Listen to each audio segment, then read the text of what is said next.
I wish y'all would stop saying the affordable housing crisis, because it's incorrect. It places the onus of responsibility on the consumer, and it lets the entrepreneurs off the hook, which I think is lazy. It's not that houses are not affordable. There's an insufficient inventory of acceptable homes that people have the ability to afford.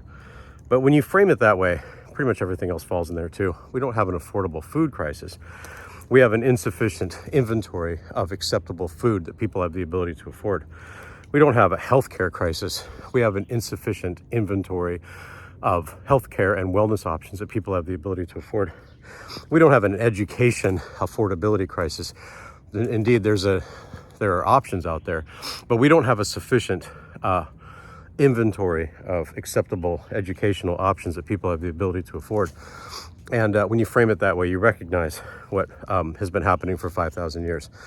In the face of ongoing inflation, every vendor, every manufacturer, every builder will position their products and services up market to protect their margins. And what it does is it creates this massive sort of below the fold opportunity. People drop out the bottom. And what happens is that there's the manifestation of innovations. And some of these innovations are what are known as disruptive innovations, meaning that when they take root and they become the new pattern, they completely subsume and they come to dominate the marketplace.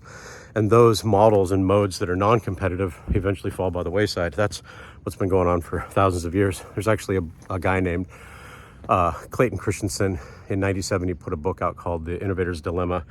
And The Economist called it the most important work of the 21st century. And I think that's true.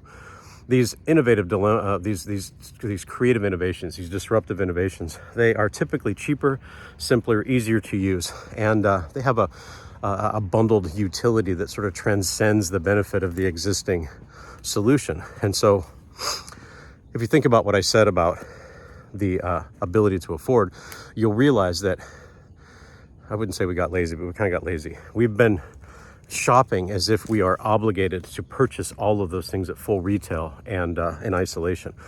But man, anybody who goes to Costco or any co-op knows that you get a volume discount when you shop with others. And that's actually what the consumers are doing. If you look at the statistics, part of the reason why there's a growing inventory of existing traditional homes that are not selling is because they're not competitive.